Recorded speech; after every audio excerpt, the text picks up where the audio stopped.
Hello everybody, hi. Look, there's the ocean. Oh, I forgot to be talking in the mic. Welcome.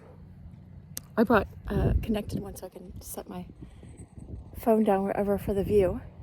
We're going to be reading Sir Gibbie today. It's a little foggy today, a lot foggy. But we made it up to the ocean. Leia's with us. Anyway, all right, let's begin. We're getting back into this book by George MacDonald. He is C.S. Lewis's spiritual mentor. If you know C.S. Lewis, he wrote the Narnia books, and he wrote Mere Christianity and all these other books. The Problem of Pain, If There's a Good God, Why Is There Evil? Hold on. And I'm gonna see if I can turn up the brightness a little. Anyway,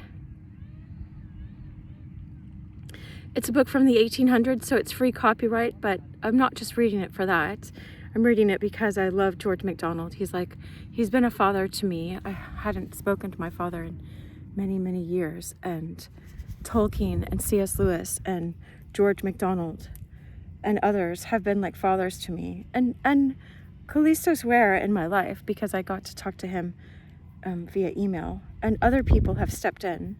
But anyway, there's a verse that says that I welcome all faiths, but it's like I will take the fatherless and put them in families, place them in good families, right? Not toxic families.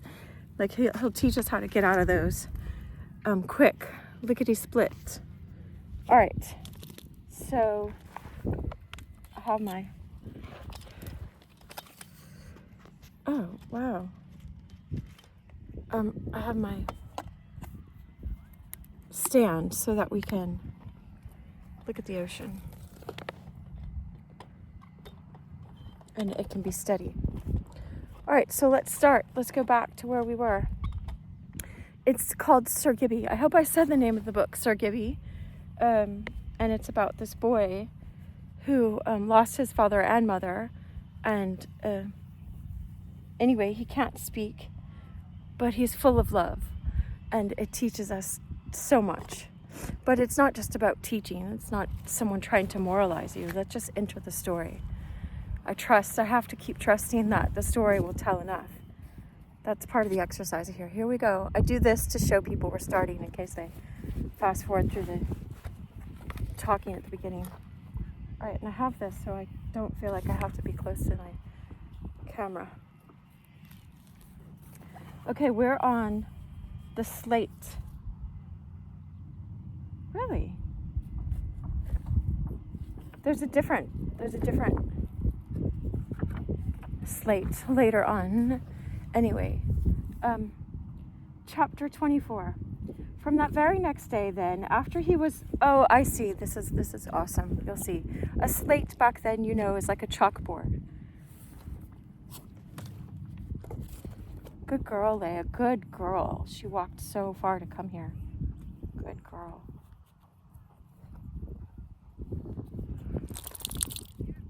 Okay.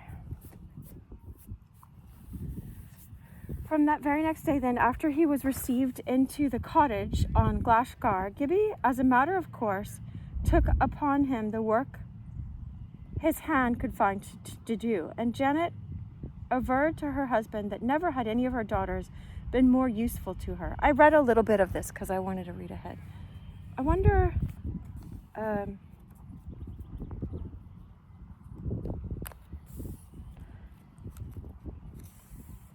Okay, so just, I know, so I'll just skip ahead to where we were, but maybe I put the bookmark anyway, so she says to her husband, take him out to do, to go with the sheep and stuff, and he says, but he can't tell the sheepdog what to do, and she said, give him a chance to tell the dog and see what happens, and he comes up with hand motions to tell the dog, and the dog knows just what to do.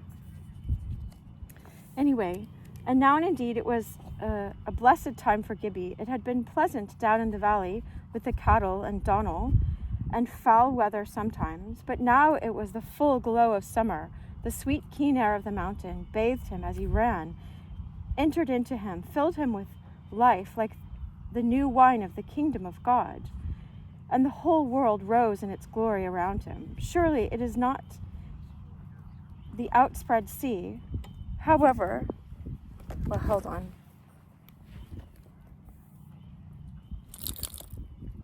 We have the outspread sea right there.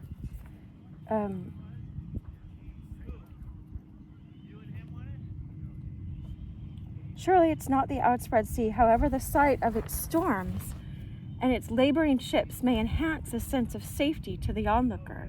But the outspread land of peace and plenty, with its nestling houses, its well-stocked yards, its cattle feeding in the meadows, and its men and horses at labor in the fields, that gives the deepest delight to the heart of the poet. Aw, I was just listening to John Butler last night, and he's so much like that. He loves the meadows. He's this man in England.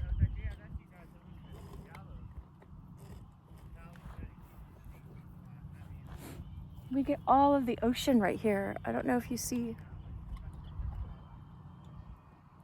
I mean, there's ships way out there, or I see a ship. I almost said where. I never say where I am. I mean, I say Southern California. But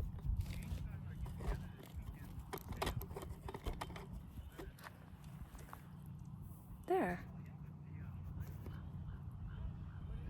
Okay. I tied the leash around my leg. I probably ought to tie it on my backpack so it's not cutting off my circulation. All right. I live and learn as I do these things for 5 years, so still I'm learning. Okay, so, but the delight to the heart of the poet. Gibbie was one of the meek and inherited the earth. Throned on the mountain, he beheld the multiform goings-on of life, and in love possessed the whole. He was of the poet kind also. Now that he was a shepherd, saw everything with shepherd eyes. One moment, to his fancy, the great sun above played the shepherd to the world. The winds were the dogs, and the men and women the sheep. The next, in higher mood, he would remember the good shepherd of whom Janet had read to him, and pat the head of the collie that lay beside him, the little dog, Oscar. Oh, it's a big dog. Oscar, too, was a shepherd and no hireling. He fed the sheep, he turned them from danger and barrenness, and he barked well. Oops, sorry, Leia. Good girl.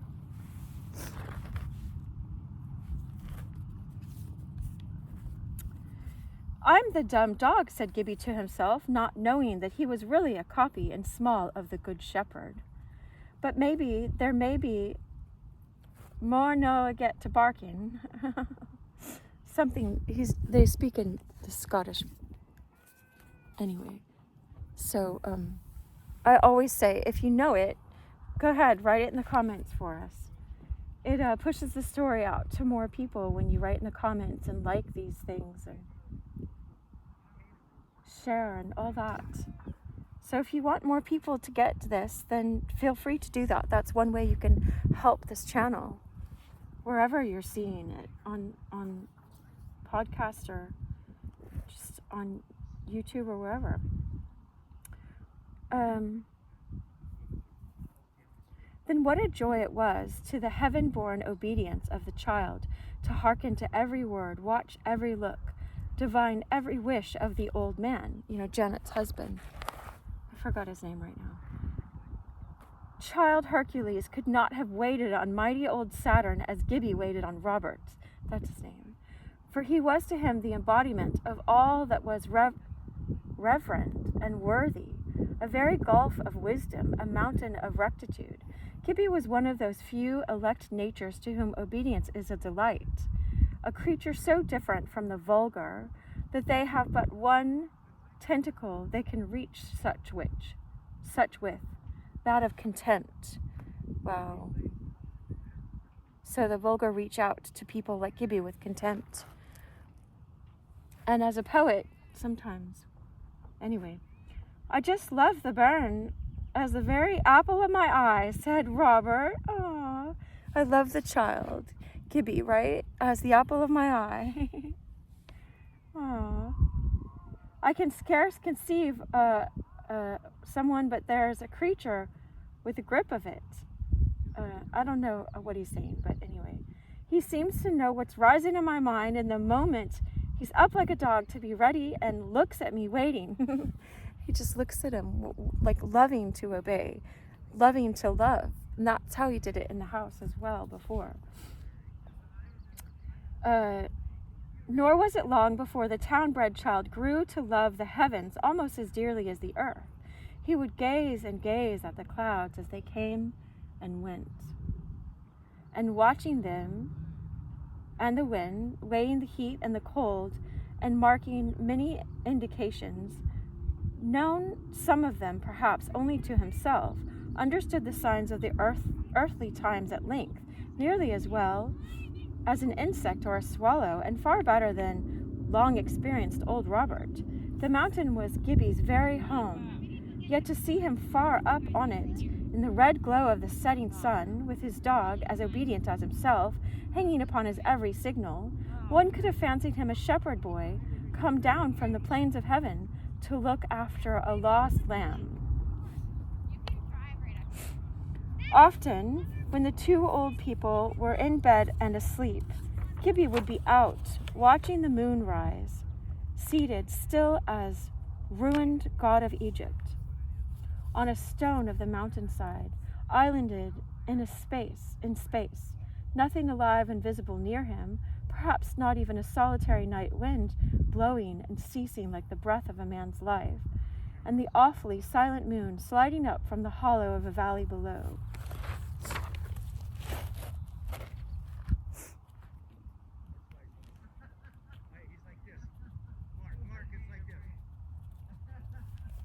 There's a bird, a couple of birds right here.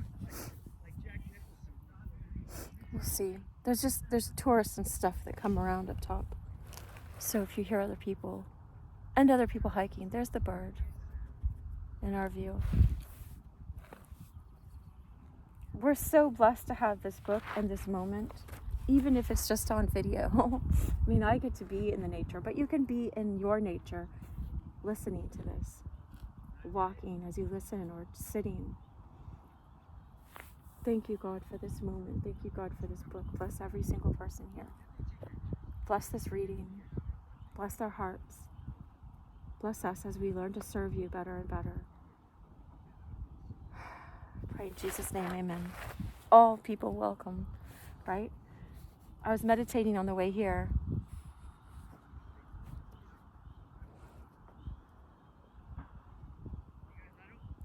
It was like this idea that people think you're excluding people if you start talking about Jesus. But Jesus, it says, for God so loved the world that he gave his only son. So, like, Jesus is for the whole world. It's like, no, you're excluding them if you don't. But you know, of course, we live Jesus, so he'll speak through us as well, through our love.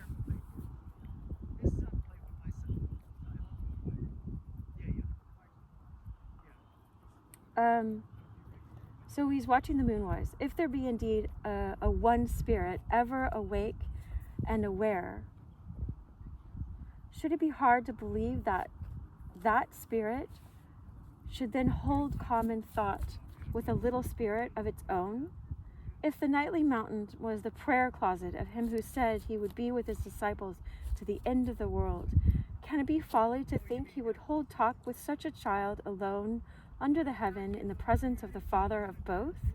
The Father of both, the disciples, the apostles, and this child, right? This forsaken child that's now loved by Janet and Robert and their kids.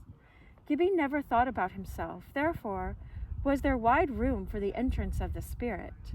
Does the questioning thought arise to any reader? How could a man be conscious of bliss without the thought of himself?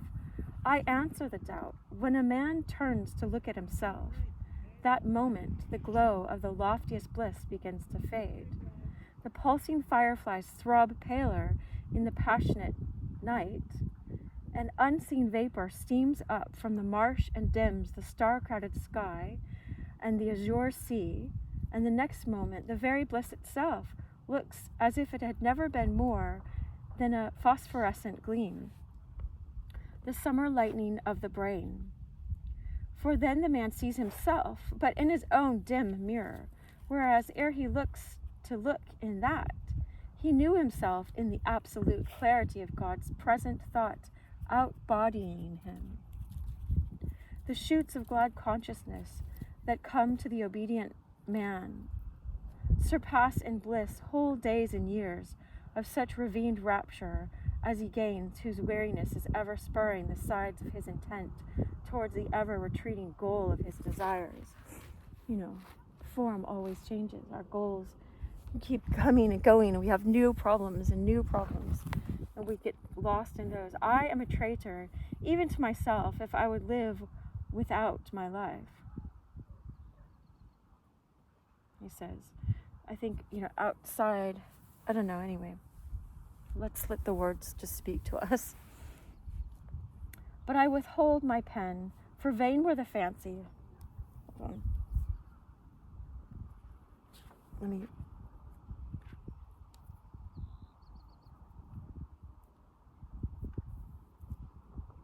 There's a little bit of a knot in this, but that's okay.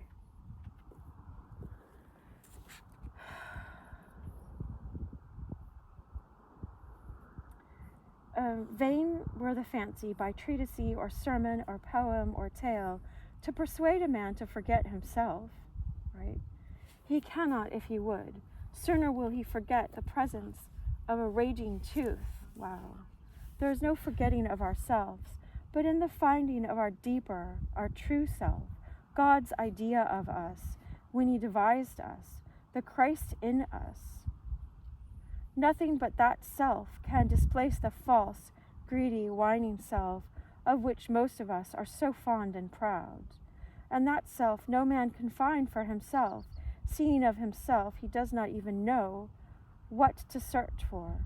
Quote, but as many as received him, to them gave he power to become the sons of God. End quote. That's a verse. It's in the New Testament. I can't remember if it's in John or one of the epistles. But as many as received him, to them he gave power to become the sons of God. Sons and daughters, right? Sons because we're co-heirs with Christ, and a son would get the inheritance, so God doesn't want to leave us out. That's how I look at it as a woman, right? I look at it like he calls me his son because son encompasses son and daughter. Somehow, like Adam had Eve in him and Eve was taken out. So man encompasses man and woman in the broader sense when you're talking about mankind, humankind. Anyway, then there was the delight, fresh every week, of the Saturday gathering of the brothers and sisters, whom Gibbie could hardly have loved more, had they been of his own immediate kin.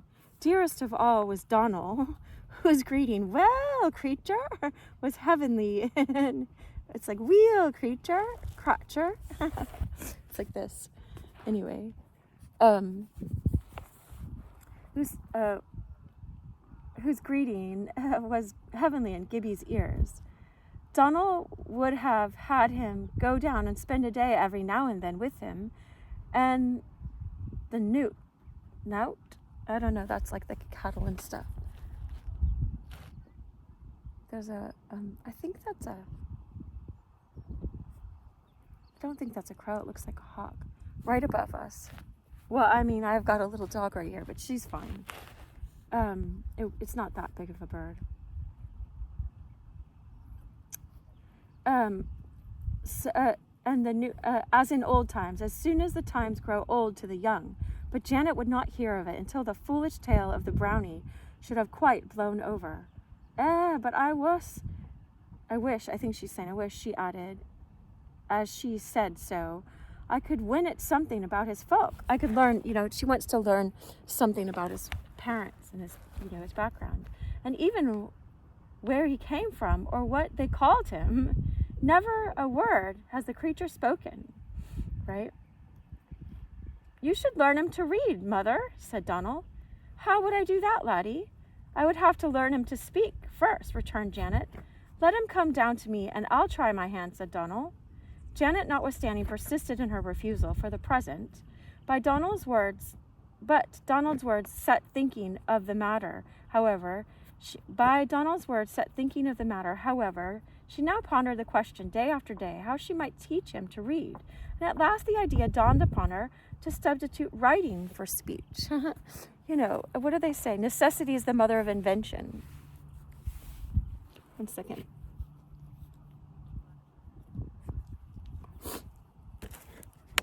I'm going to get a drink of my water.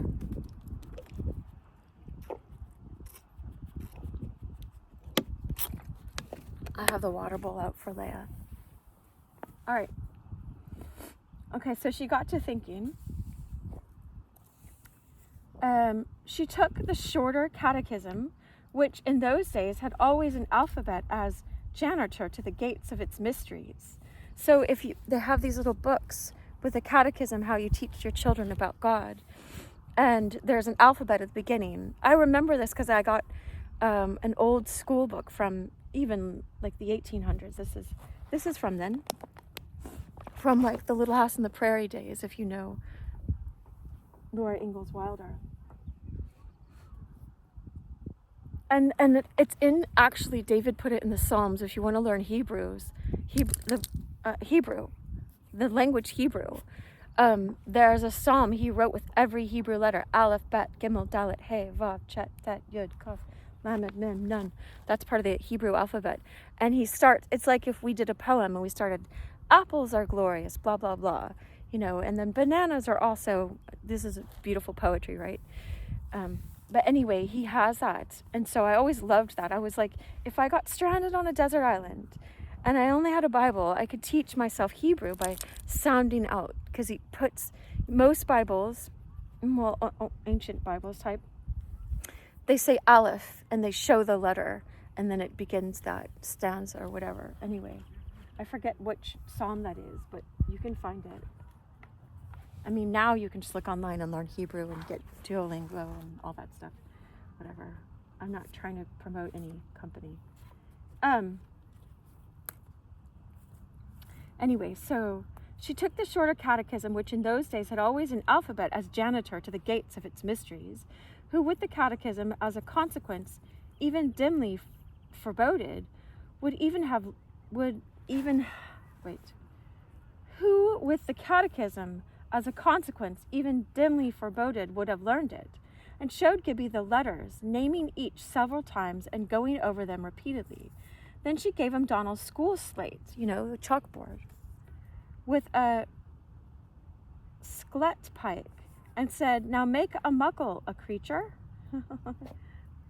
Gibbie did so, and well too. She found that already he knew about half the letters. "He's no fool," she said to herself in triumph. Aw, I love him so much. He's like a brother to me.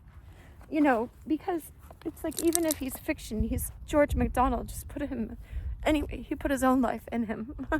I don't want to cry. The other half soon followed, and she then began to show him words, not in the catechism, but in the New Testament, having told him what any word was, and led him to consider the letters composing it. She would desire him to make it on the slate, and he would do so with tolerable accuracy.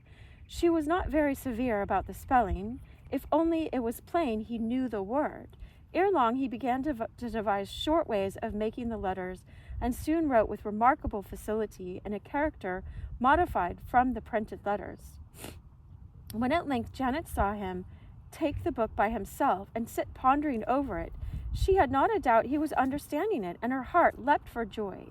He had to ask her a good many words at first, and often the meaning of one and another, but he seldom asked a question twice, and as his understanding was far ahead of his reading, he was able to test a conjectured meaning by the sense or nonsense it made of the passage. One day she turned him to the paraphrases. Okay, so it says, there's an asterisk down here. It says, metrical paraphrases of passages of scriptures, always to be found at the end of the Bibles printed for Scotland. Oh, what does that mean? Oh, there's some maybe it's some kind of commentary. It paraphrased it for them. That's awesome. I want to find a Scottish Bible online, right? At once, to his astonishment, he found there, all silent yet still, the same delight which Donald used to divide to him from the book of Balance, Ballants. His joy was unbounded. He jumped from his seat, he danced and laughed, and finally stood up upon one leg. No other mood of expression but this, the expression of utter failure to express, was of avail to the relief of his feeling. He stood with one leg up like a stork, right? That's what he does when he's in utter delight. One day, a few weeks after Gibbie had begun to read by himself, Janet became aware that he was sitting on his stool in what had come to be called the crotcher's corner, more than usually absorbed in some attempt with slate and pencil, now ceasing, lost in thought, and now commencing anew. She went near and peeped over his shoulder. At the top of the slate he had written the word give, and then the word giving, and below them gib, then gibbing. Upon these followed gib again, and he was now plainly meditating something further. Suddenly he seemed to find what he wanted, for in haste, almost as if he feared it might escape him, he added a Y, making the word Gibbie. Aww. Then first lifted his head and looked round, evidently seeking her. She laid her hand on his head. He jumped up with one of his most radiant smiles, holding out the slate to her, pointed with his pencil to the word he had just completed. She did not know it for a word, but sounded it as it seemed to stand, making the G soft, as I dare say some of my readers, not recognizing in Gibbie the diminutive of Gilbert, right? So she called it Gibbie, I guess, may have treated it in its more accurate form. He shook his head sharply and laid the point of his pencil upon the G of the give written above. Janet had been his teacher too long not to see what he meant, and immediately pronounced the word as he would have it. Upon this he began a wild dance, but sobering suddenly, sat down and was instantly again absorbed in further attempt. It lasted so long that Janet resumed her previous household occupation. At length he rose, and with thoughtful, doubtful contemplation of what he had done, brought her the slate. There, under the foregone success, he had written the words Galatians and breath. Wow. And under them, gal breath. She read them all, and at the last, which witnessing to his success, she pronounced to his satisfaction, he began another dance, which again he ended abruptly to draw her attention once more to the slate. He pointed to the Gibbie first, and the Galbraith next, and she read them together. This time he did not dance, but seemed waiting some result. Upon Janet the idea was dawning that he meant himself, but she was thrown out by the cognomen's correspondence with that of the laird. So the laird of the land's last name was Galbraith, right? The lord of that land that owned all the property that she and Robert were on and all these other farms, which suggested that the boy had been merely attempting the name of the great man of the district. With this in her mind, and doubtfully feeling her way, she essayed the tentative of setting him right in the Christian name, and said, Thomas Galbraith? Gibbie shook his head as before, and again resumed his seat. Presently he brought her the slate, with all the rest rubbed out, and these words standing alone, Sir Gibbie Galbraith. Janet read them aloud, whereupon Gibbie began stabbing his forehead with the point of his slate pencil and dancing once more in triumph. He had, he hoped, for the first time in his life, conveyed a fact through words. Wow. Imagine what that might feel like, that he'd never spoke before. I mean, he's done signals and stuff, but anyway. That's what they call ye, is it? Said Janet, looking motherly at him. Sir Gibbie Galbraith. Gibbie nodded vehemently. "It'll be some nickname the bairns have given him, like the children or someone had given him," said Janet to herself, but continued to gaze at him in questioning doubt of her own solution. She could not recall having ever heard of a Sir in the family, but ghosts of things forgotten kept rising formless and thin in the sky of her memory. Had she never heard of a Sir Somebody Galbraith somewhere? And still she stared at the child, trying to grasp what she could not even see. By this time, Gibbie was standing quite still, staring at her in return. He could not think what made her stare so at him. "What called you that?" said Janet at length, pointing to the slate. Gibbie took the slate, dropped upon his seat, and after considerable cogitation and effort, brought her the words, "Gibbie's father." Faffer. Right? Janet, for a moment, was puzzled, but when she thought of correcting the P with a T, Gibbie entirely approved. "What was your father, Cratcher?" she asked. Gibbie, after a long pause and more evident labor than hitherto, brought her the enigmatical word,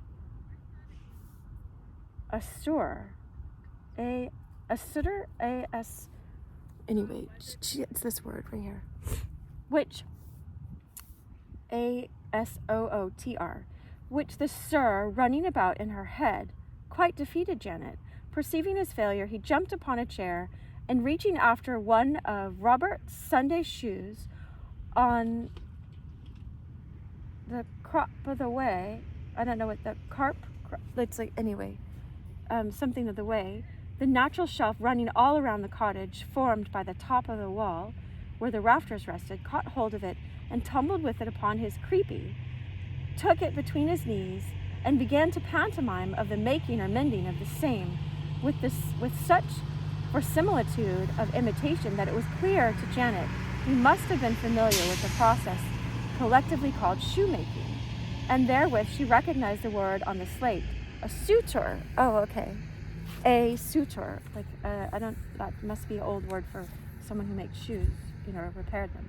She smiled to herself at the association of name and trade, and concluded that the Sir at least was a nickname, and yet, whether from the presence of some rudiment of an old memory, or from something about the boy that belonged to a higher style, the letter had been cut off, a higher style than his present showing, her mind kept swaying in an uncertainty whose very object eluded her. "What is it that we call you then, creature?" she asked, anxious to meet the child's own idea of himself. Wow.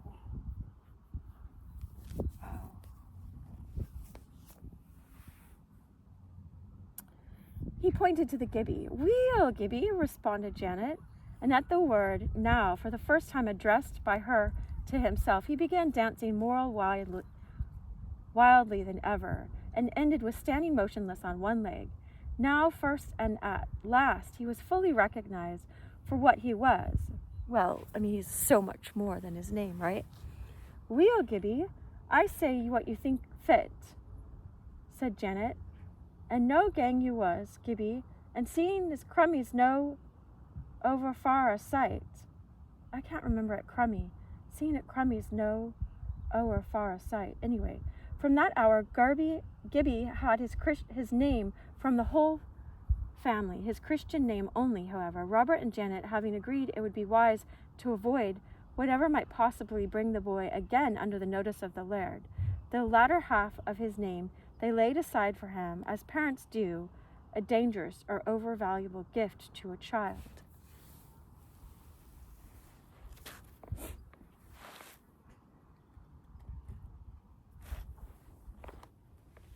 Chapter 25. Rumors. Almost from the first moment of his being domiciled on Glashgar, that's the mountain, right? What with the good food, the fine exercise, the exquisite air, and his great happiness, Gibbie began to grow. See, he had looked like a 6-year-old, even though he was 8 or 9 when he had left, because he just had no food, no nourishment, like one meal, who knows when, every 2 days or something. God kept providing for him. Anyway, Gibbie began to grow, and he took to growing so fast that his legs soon shot far out of his winsey garment. But of all places, that was a small matter in Gormgarnet, where the kilt was as common as trousers. His wiry limbs grew larger without losing their firmness or elasticity. His chest, the effort in running uphill constantly alternated with the relief of running down, rapidly expanded, and his lungs grew hardy as well as powerful, till he became at length such in wind and muscle that he could run down a wayward sheep almost as well as Oscar, the dog, the sheepdog. And his nerve grew also with his body and strength, till his coolness and courage were splendid. Never, when the tide of his affairs ran most in the shallows, had Gibbie had much acquaintance with fears, but now he had forgotten the taste of them, and would have encountered a wild Highland bull alone on the mountain as readily as tie Crummy up in her byre. That's their cow, I think. One afternoon, Donald, having got a half-holiday by the help of a friend and the favour of Mistress Jean, came home to see his mother, and having greeted her, set out to find Gibbie. He had gone a long way looking and calling without success, and had come in sight of a certain tiny loch, or tarn, that filled a hollow of the mountain. It was called the Deed Pot, and the old awe, amounting nearly to terror, with which in his childhood he had regarded it, returned upon him. The moment he saw the dark gleam of it, nearly as strong as ever, an awe of indescribable, arising from mingled feelings of depth and darkness and lateral recesses and unknown serpent-like fishes. The pot, though small in surface, was truly of unknown depth, and had elements of dread about it, telling upon far less active imaginations than Donald's. While he stood gazing at it, almost afraid to go nearer, a great splash that echoed from the steep rocks surrounding it brought his heart into his mouth, and immediately followed a loud barking in which he recognized the voice of Oscar. Before he had well begun to think what it could mean, Gibbie appeared on the opposite side of the loch, the lake, right? High above its level, on the top of the rocks, forming its basin. He began instantly a rapid descent towards the water, where the rocks were so steep and the footing so precarious that Oscar wisely remained at the top, nor attempted to follow him. Presently the dog caught sight of Donald, where he stood on a lower level, whence the water was comparatively easy of access, and starting off at full speed joined him with much demonstration of welcome. But he received little notice from Donald, whose gaze was fixed with much wonder and more fear on the descending Gibbie. Some 20 feet from the surface of the loch, the lake, right, he reached a point whence clearly, in Donald's judgment, there was no possibility of further descent. But Donald was never more mistaken. For that instant, Gibbie flashed from the face of the rock, head foremost, like a fishing bird, into the lake. Donald gave a cry and ran to the edge of the water, accompanied by Oscar, who all the time had showed no anxiety, but had stood wagging his tail and uttering now and then a little half-disappointed whine. Neither now were his motions as he ran other than those of frolic and expectancy. When they reached the loch, there was Gibbie already but a few yards from the only possible landing place, swimming with one hand, while in the other arm he held a baby lamb. Aww, it had gotten into the lake. Its head lying quite still on his shoulder. It had been stunned by the fall, but might come round again. Then first Donald began to perceive that the creature was growing an athlete. The cratcher. He calls him that as in affection. When he landed, he gave Donald a merry laugh of welcome, but without stopping, flew up the hill to take the lamb to its mother. Fresh from the icy water, he ran so fast that it was all Donald could do to keep up with him.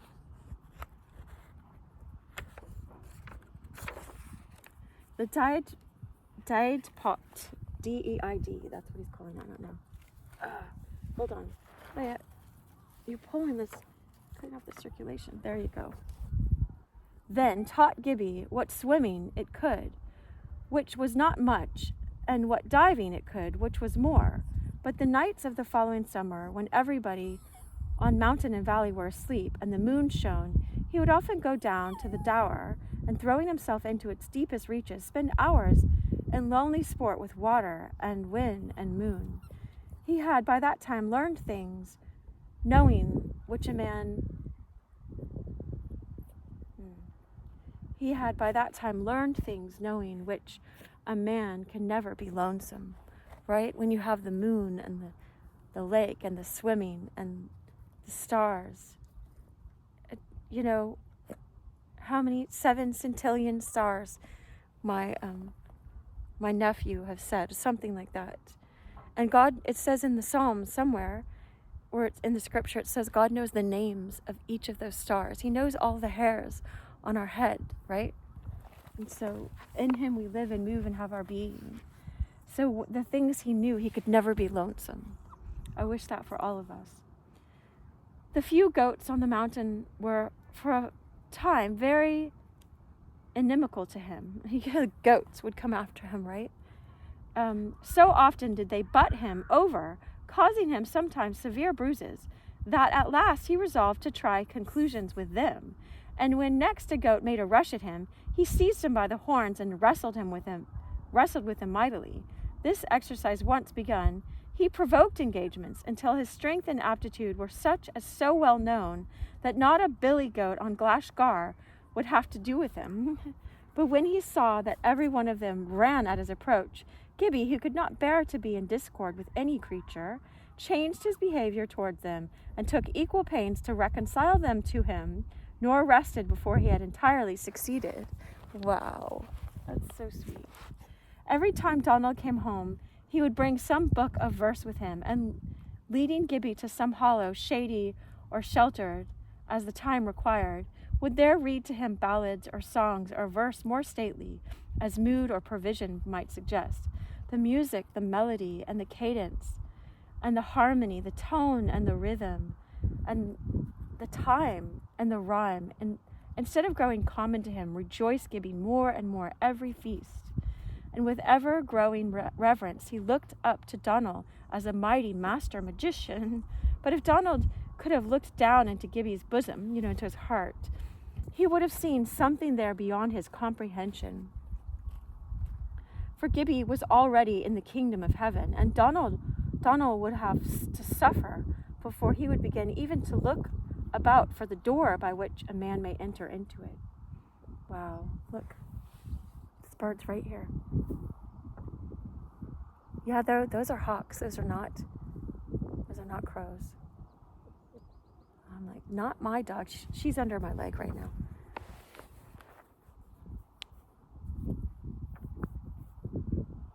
No. Sorry, I don't want to scream in your. Look how close. It's so close. Maybe they're looking for mice, or it was so close. It was like right here. There's one way high above. All right. Leia, just stay close to me here. Come here. There's snakes too. Maybe they'll get the snakes. But it's not sunny, so I don't think the snakes are going to be out. Come here, Leia. Leia. Good girl. Come here. Come here. Come here. Good girl. Sit. Stay. All right. Well, you're near. There. She's. Anyway. Okay, I've never seen them attack, so they're just circling beside. Okay.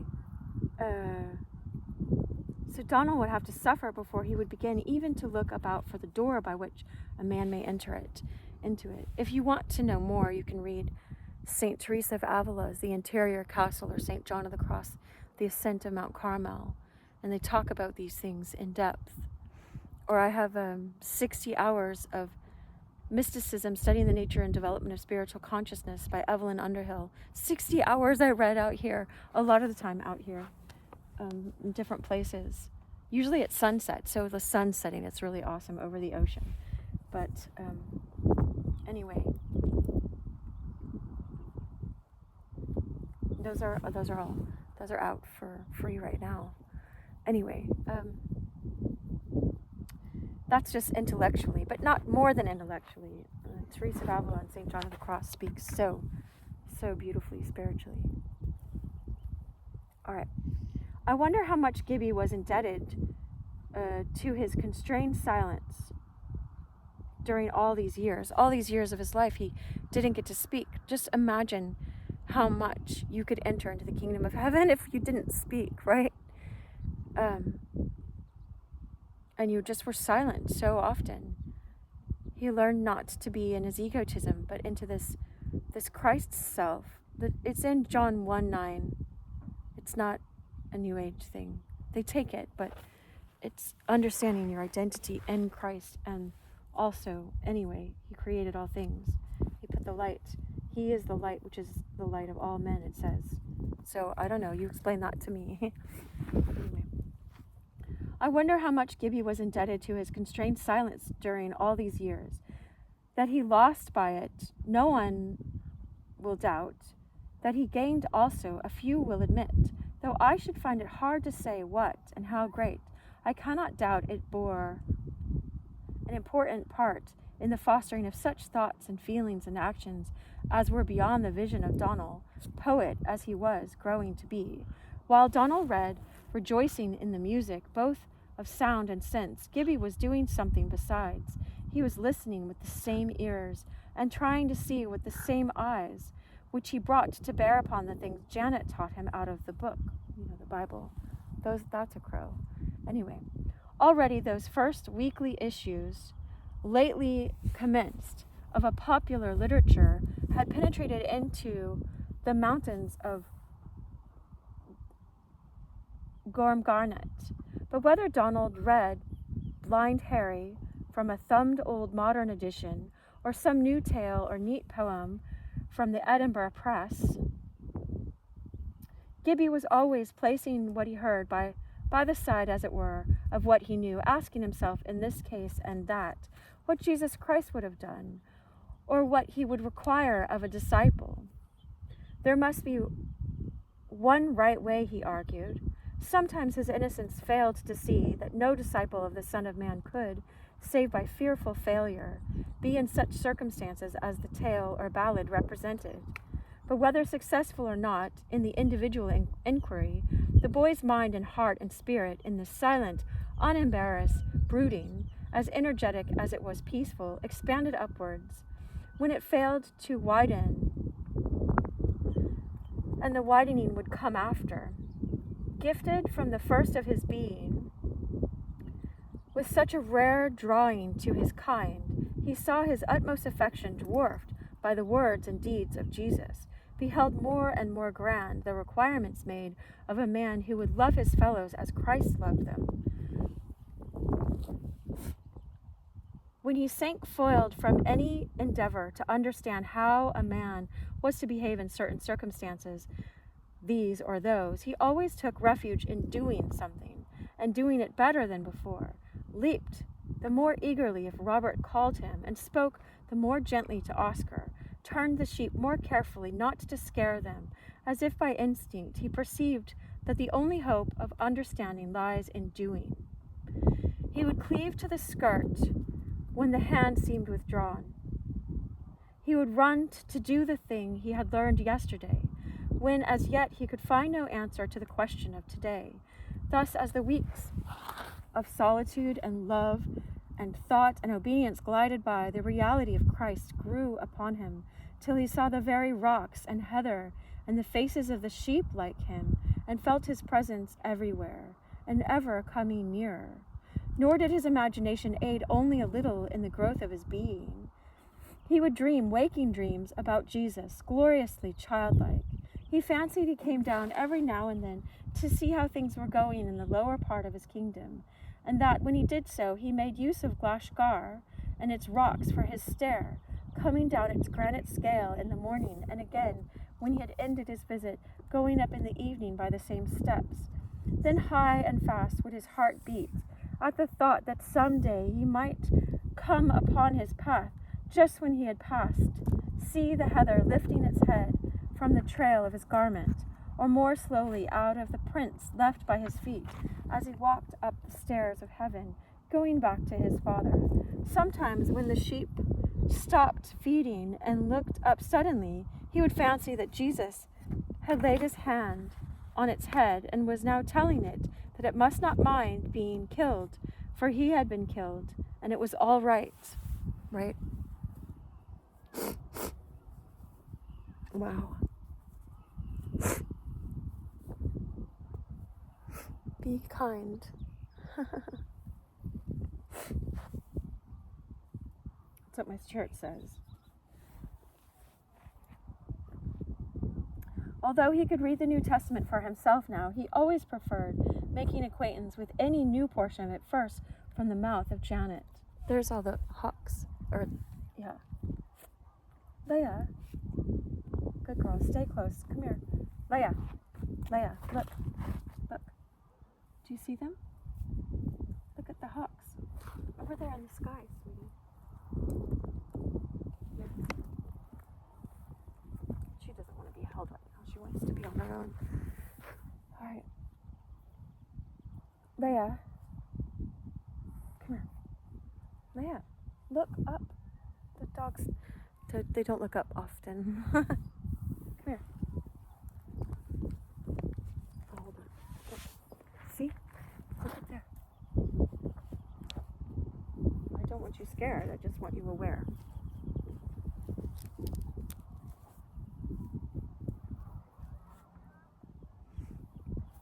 I've got her on my lap.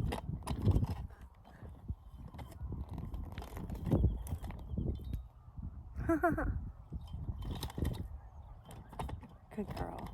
Good girl. Stay with me. Oh, there's a song that's coming to me called We Are Extraordinary. I heard it some random place and I had to look it up. All right. We are. Anyway. Wow. 1, 2, 3, 4, 5, 6, 7. Oh, there's 6 in one crow. Wow. I wonder what's down there. Come here, Lily. I'll hold you close. Oh, yes. Give me kisses. All right. All right.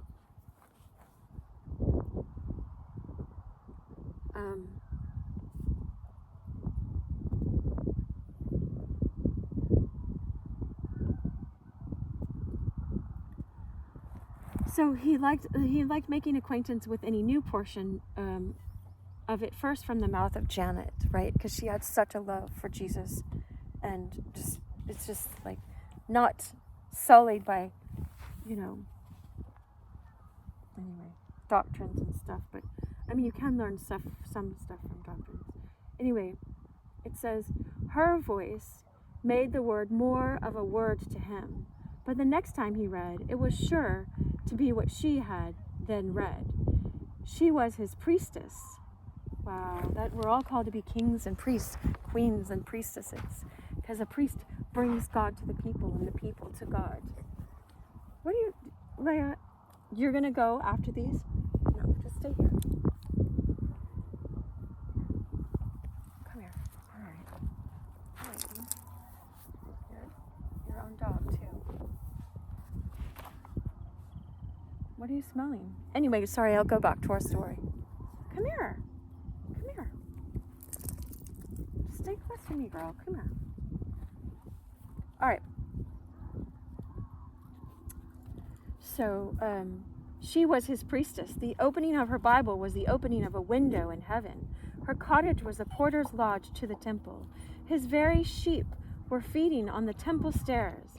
Smile at such fancies, if you will, but think also whether they may not be within sight of the greatest of facts, all of the teachings. That which presents a far distant God is the nearest to absurdity. Either there is none, or he is nearer to every one of us than our nearest consciousness of self. An unapproachable divinity is the veriest of monsters, the most horrible of human imaginations, Anyway, when the winter came, with its frost and snow, Gibbie saved Robert much suffering. At first, Robert was unwilling to let him go out alone in stormy weather, but Janet believed that the child doing the old man's work would be specially protected. All through the hard time, therefore, Gibbie went and came, and no evil befell him. Neither did he suffer from the cold, for his sheep having died toward the end of the first autumn, Robert, in view of Gibbie's coming necessity, had begged of his master the skin, and dressed it with the wool upon it. And of this, between the three of them, they made a coat for him, so that he roamed the hill like a savage in a garment of skin, right? Sheepskin, a leather jacket, right? It became, of course, before very long, well known about the country that Mr. Duff's crofters upon Glashgar had taken in and were bringing up a foundling, like an orphan, right? Some said an innocent, some said a wild boy who helped Robert with his sheep and Janet with her cow, but could not speak a word of either Gaelic or English. By and by, strange stories came to be told of his exploits, representing him as gifted with bodily powers as much surpassing the common, as his mental faculties were assumed to be under the ordinary standard. The rumor concerning him swelled as well as spread, mainly from the love of the marvelous common in the region. The common people, right? They wanted the marvelous. They wanted a tale. Wow. Leia. Anyway, common. Where's the common? I suppose until towards the end of his second year on Glashgar, the notion of Gibbie in the imaginations of the children of Daurside was that of an almost supernatural being who had dwelt upon, or rather who had haunted, Glashgar from time immemorial, and of whom they had been hearing all their lives, and although they had never heard anything bad of him, that he was wild, that he wore a hairy skin, that he could do more than any other boy dared attempt, that he was dumb, he couldn't speak, and that yet, for this also was said, sheep and dogs and cattle, and even the wild creatures of the mountains, could understand him perfectly. These statements were more than enough, acting on the suspicion and fear belonging to the savage in their own bosoms, to envelop the idea of him in a mist of dread, deepening to such horror in the case of the more timid and imaginative of them, that when the twilight began to gather about the cottages and farmhouses, the very mention of the beast loon of Glashgar was enough, and that for miles up and down the river, to send many of the children scouring like startled hares into the houses. Gibbie, in his atmosphere of human grace and tenderness, little thought what clouds of foolish fancies, rising from the valleys below, had by their distorting vapors made of him an object of terror to those whom at the very first sight he would have loved and served. Amongst these, perhaps, the most afraid of him were the children of the gamekeeper, for they lived on the very foot of the haunted hill, near the bridge and gate of Glashruach. And the laird himself happened one day to be witness of that fear. He inquired the cause, and yet again was his enlightened soul vexed by the persistency with which the shadows of superstition still hung about his lands.